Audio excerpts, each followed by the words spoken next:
రేవంత్ రెడ్డి గారు మీ అంగన్వాడీలకు ఒక జీతం తప్ప అన్ని నెరవేర్చినాం. ఆయన చెప్పే మాట ఒకటి, చేసే విధానం ఒకటి ఉంది. అమ్మైనా అడగంది అన్నం పెట్టదు. పోలీసులు ఒక్కొక్కరు మమ్మల్ని పట్టుకొని పోతే మాకు పార్టీలతో సంబంధం లేదు. చెత్త రాజకీయాలు చేయబాకండి. పోతే మాకు పార్టీలతో సంబంధం లేదు.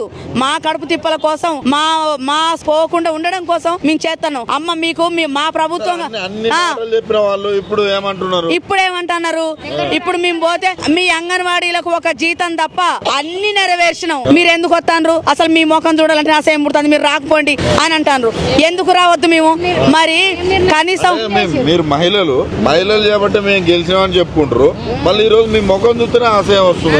మా ముఖం చూస్తే అసహ్యం అవుతుంది. ముఖ్యంగా అంగన్వాడీలను చూస్తేనే వాళ్ళకు అసహ్యం పుడుతుంది. ఎందుకంటే ఒక ఎడ్యుకేటర్లని, టీచర్లను కానీ, ఆశాలను కానీ మేము అనకూడదు. ఎందుకనంటే ఎడ్యుకేటర్లను మేము ప్రశ్నించే హక్కు మాకు లేదు. కానీ ఇప్పుడు మేము అనాల్సి వస్తుంది. ఒక్క పిల్లోడు, ఇద్దరు పిల్లలు ఉన్న సార్లకు కూడా 1,50,000, 2 లక్షల రూపాయలు, 1,00,000 రూపాయల జీతం, 1,20,000 జీతం ఇస్తాను. మరి మేము కూడా అదే ప్రీ స్కూల్ 3 సంవత్సరాల నుంచి 6 సంవత్సరాల పిల్లలకు 4 గంటల వరకు ప్రీ ప్రైమరీ ఆటపాటల ద్వారా విద్య చెప్తున్నాం. ఎల్కేజీ, యూకేజీ వరకు మేము కూడా వాళ్ళకు మంచి స్టడీ అందిస్తున్నాం వాళ్ళకు విలేజ్ లెవెల్. కానీ అయినా కూడా మమ్మల్ని గుర్తించకుండా అదే 13,000 గత ప్రభుత్వం ఇచ్చిన 13,650 రూపాయల జీతంతోనే మమ్మల్ని ఉంచుతారు. కానీ మేము 26,000 జీతం అడిగి గత ప్రభుత్వంలో ధర్నాలు చేస్తే మేము 26,000 ఇస్తామన్నారు. మేనిఫెస్టోలో ఏం పెట్టారు? 18,000 పెట్టారు. అవన్నీ ఇవ్వమని మేము అడుగుతున్నాం. వాళ్ళ మీద మేము కొట్లాడతలేదు. ప్రభుత్వానికి మేము ఎప్పుడు వ్యతిరేకులం కాదు. కానీ మా కష్టాన్ని గుర్తించి మమ్మల్ని గుర్తించి రోడ్లు ఎక్కొద్దు, మీకు మంచి కడుపు నిండా పెడతామన్నారు. మరి ఇప్పుడు రోడ్లు ఎక్కినా కూడా కొట్టి పోలీస్ స్టేషన్లో పెడతాండ్రు. ఏం కావాలి మా పరిస్థితి? ఇప్పుడు ఇది కాదండి, ఒక్కటే ఇప్పుడు గర్భిణీ ఉన్న కానించి మేము ఎక్కించుకుంటాను. వాళ్ళకి ఇప్పుడు 1975 అక్టోబర్ 2 1975 సంవత్సరాల ఈ ఐసిడిఎస్ పుట్టింది.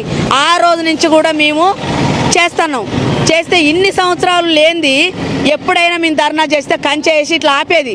కానీ ఇట్లా నిర్బంధం చేసి రోడ్ల మీద ఈడ్చి తొక్కి పోలీసు వాళ్ళతో కొట్టించి వ్యాన్లు ఎక్కించి మమ్మల్ని హింస పెట్టిన ప్రభుత్వం ఎప్పుడు ఎవరు చెయ్యలేదు. మాకు మేము ప్రభుత్వపు ప్రజాపాలన అంటున్నారు. మరి రేవంత్ రెడ్డి డైరెక్ట్ పోయి కలవచ్చు కదా. అసలు ఇక్కడనే రోడ్డు ఎక్కడిస్తలేదు. రేవంత్ రెడ్డి ఇంటి దగ్గర రానిస్తారా? మమ్మల్ని రానిచ్చే ప్రభుత్వమేనా ఇది? రానిచ్చే ప్రభుత్వం కష్టాన్ని గుర్తించి ఇప్పుడు గర్భిణి ఉన్న కాంచి మేము ఎక్కించుకుంటే పేర్లు ఎక్కించుకొని వాళ్ళకు సేవలు అందిస్తాను, ఇమ్యునైజేషన్ చేస్తాను, ఎన్నో సేవలు అందిస్తాను. మళ్ళీ 6 నెలల వరకు మేము సేవలు అందించినాక 7 నెలల పిల్లల కానించి 3 సంవత్సరాల లోపు వరకు క్రెష్లకు చెప్తారు. ఇప్పుడు 3 నుంచి 6 సంవత్సరాలకు మేము ప్రీ స్కూల్ చెప్పే పిల్లల్ని ప్రీ ప్రైమరీ అని ఇప్పుడు అదొక పేరు పెట్టి ఇప్పుడు ప్రైమరీ స్కూళ్ళకు టీచర్లని, ఒక టీచర్ని, ఒక హెల్పర్ని పెట్టి అటిస్తాను. మరి ఇటు 6 నెలల నుంచి 3 సంవత్సరాల వాళ్ళని క్రెష్లకు ఇచ్చి 3 నుంచి 6 సంవత్సరాల వాళ్ళని టీచర్స్ వాళ్ళకు గవర్నమెంట్ స్కూళ్ళకి ఇస్తే మరి మేమేం కావాలి? అంటే తీసేసే పద్ధత సాప కింద నీరులాగా మీరు చేస్తాండ్రేమో. కానీ ఇది మీకు పద్ధతి కాదు. ఈ ప్రభుత్వానికి పద్ధతి, న్యాయం అసలు ఏ మాత్రం కూడా ఏమీ లేదు. మీకు సిగ్గు చేర ఉంటే కొద్దిగా మమ్మల్ని గుర్తించండి. కడుపు నిండా బువ్వ పెట్టమని అడిగితే తరిం కొడతాండ్రు. ఇది ఎంతవరకైనా న్యాయం ఉందా? పద్ధతి ఉందా? దిగిపోతే మా జీతంలో సగం పెన్షన్ మాకు ఇవ్వాలి. మాకు 26,000 జీతం కావాలి.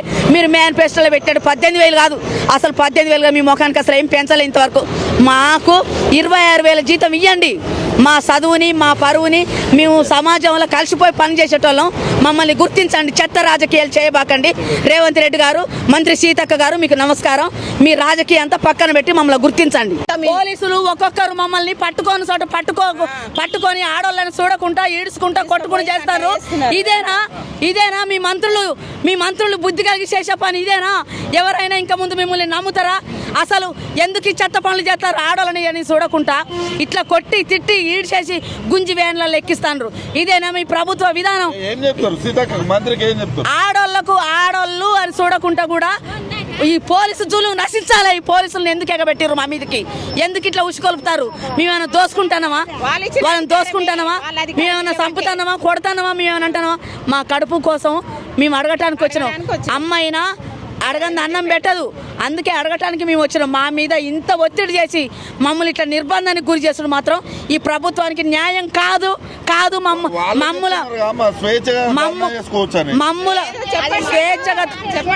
స్వేచ్ఛగా ధర్నా చేసుకొని ఇస్తామని నోటి మాటలు చెప్పిర్రు. కానీ 10 రోజుల నుంచి పోలీసులు ఇళ్లలోకి వచ్చి మా పేర్లు రాసుకొని మా అడ్రస్సులు రాసుకొని స్టేషన్లలో తీసుకుపోయి మమ్మల్ని కూర్చోబెట్టి ఇక్కడ కూడా రోడ్ల మీద ఇప్పుడు మమ్మల్ని ఒక్కొక్క అంగన్వాడీ టీచర్కు 10 మంది పోలీసులు బట్టి గుంజుకపోయి కొట్టి వ్యాన్లు ఎక్కిస్తాండ్రు.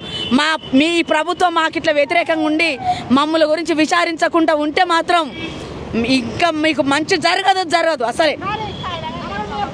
ఒక్కటే మాట, దయచేసి ఈ ప్రభుత్వం మమ్మల్ని, మా ఆవేదనని, మా దుఃఖాన్ని, మా బాధని గుర్తించి ఈ పిచ్చి మాటలు, చెత్త మాటలన్నీ కట్టిపెట్టి దయచేసి రేవంత్ రెడ్డి గారు, మంత్రి సీతమ్మ గారు మా గురించి ఆలోచించి మమ్మల్ని ఎమ్మటి చర్చలకు పిలవండి.